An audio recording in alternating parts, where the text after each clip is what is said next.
Here at the Lucas Oil Indianapolis Raceway Park off of turn number 4, we're underway.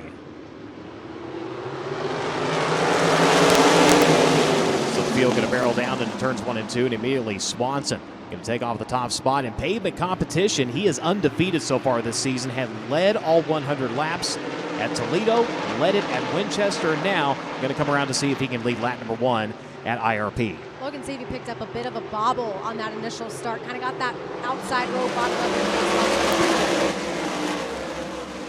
So they talked about these cars, they're equipped with a stumble valve and everything, but sometimes it just gets kind of loaded up. You're not able to really get it cleaned out, unlike where if you're running a late model or modify where you can kind of kick in that neutral, clear it out, and then pop it back into gear. Obviously, even with the transmission, you don't really have that option with these. With the hand clutch, it's kind of finicky. You don't really want to mess with it while you're rolling like that. We had just talked a little bit about whether or not, so in the Silver Crown Series, obviously, what tire you qualify on is the tire that you race on, unless you want to go to the tail. So we had wondered whether or not these drivers would like to warm up that tire that they qualified on or save it and practice on something different today. So interesting to see what Logan Seavey had opted to do. Maybe that tire was cold. It's still a very unique thing here to this division, as you kind of got a pair of battles coming up here. Looking to the inside, that's going to be Armstrong in the 5 machine. He's going to try to see if he can set sail on the 91 of Justin Grant. The Himmelgarn Enterprises NOS Energy entry on the outside. That Maristim Crop Performance number 5 down to the bottom at the line. It was the 5 taking over the 4th position.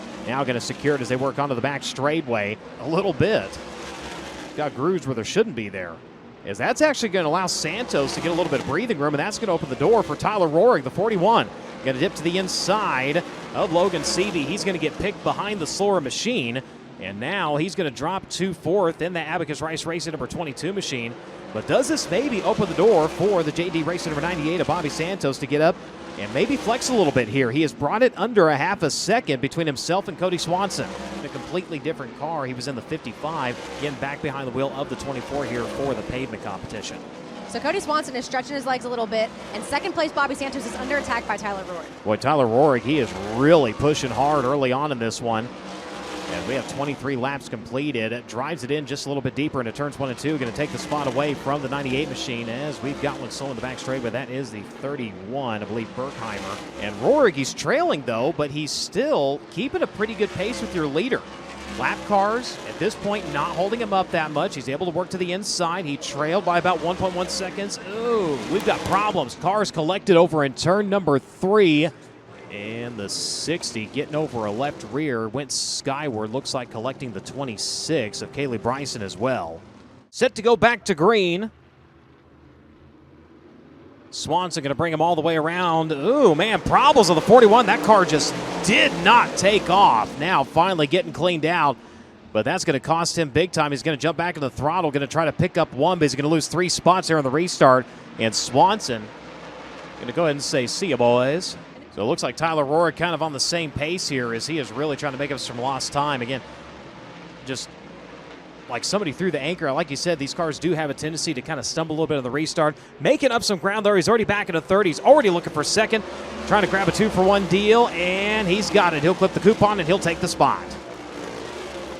Tyler Rohrig trailing now by 7.855 seconds. He will work off of turn number 2 later, about to the midpoint of turns 3 and 4 to give you an idea of how far away. Problems for Tyler Rohrig. The car slowed down the back straightaway, as now they're going to start making their way by slowly around the bottom side of the speedway. 2 to go, white flag. Set to fly here in the 71st anniversary of the Hoosier Hundred. He continues to roll. He is still 3rd. That is how much of an advantage he had in 2nd spot, how much of an advantage Swanson had, as he's going to work onto the back straightaway for the final time. Here at Lucas Oil Indianapolis Raceway Park, he'll find his way into turn 3, and off of turn number 4 for the 3rd time this season, he's going to victory lane. Cody Swanson dominates the 71st anniversary of the Hoosier Hundred. He will come out of the top of the race car, ladies and gentlemen. Let him hear it, Cody Swanson. As the confetti will fly, he'll work on making his way out the right side of that Mission Foods number 77. And Christie once again proving why he is a 7-time champion.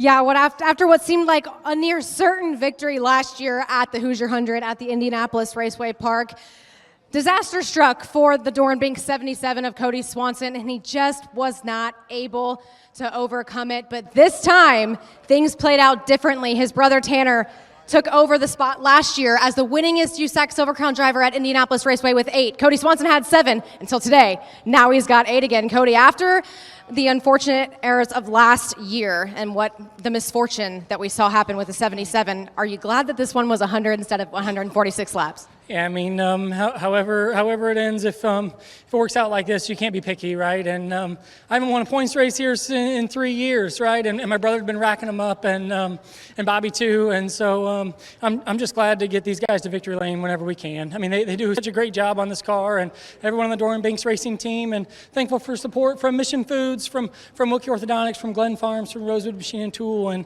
everyone that's a part of this team. They all pitch in on it, and it's a great car. And there's so many important people that are a part of it and that are a part of my life, and I'm so thankful that God's blessed me with each of them. Seemed like you were being pretty strategic about when you were putting the hammer down and stretching out that lead and when you were kind of conserving. How are those decisions being made between you and Jordan on the spotter stand? Yeah, I mean, she does a great job for me, just keeping me in the loop as to what's happening. And today this place was tricky. I mean, it was hot and greasy, and we haven't really ran a race like this here, I'd say, since 2015. We did it in the day, and my brother about lapped all of us. So I know he knows how to get it done, and so I'm thankful to do my best impression here today. And like I said, Jordan did a great job of that. And I hate that Tyler had misfortune there, because I know he was coming on really strong, and we're just thankful to be driving a great race car, right? There's a lot of really great teams and drivers that are part of this series, and anytime you can get a win, it's special. Second in the midget race earlier today, winning the Hoosier 100 with the USAC Silver Crown Series, headed off to the Little 500 at Anderson Speedway. It seems like more drivers in recent history are pulling that double, triple duty that we're seeing this weekend, whereas in the past it was just you and a handful of others maybe. While it makes your job significantly harder, are you glad to see it? Oh, for sure. I mean, this is important. These types of races, and the best drivers are here, and they might be more comfortable on dirt, but they're great on pavement too. Guys like Logan Seavey and Justin Grant, and now we got all 3 on one day here on pavement, and Bobby Santos too. So it's great to have midgets back. It's great to have the Hoosier 100 continue. I loved it at the Indianapolis Fairgrounds, but it is so great that Casey Kohler and this team puts it on, and it pays more now for us than it ever did before, and so that means a lot to the racer. And I appreciate him sticking his neck out on that. I appreciate the fans coming out and coming back on a Saturday morning to come see us. And I'm just really thankful for everything. A $25,000 payday for Cody Swanson at the Hoosier 100 at the Indianapolis Raceway Park. That's his 8th career victory at this racetrack. He ties his brother Tanner for most all-time with the USAC Silver Crown Champ Car Series.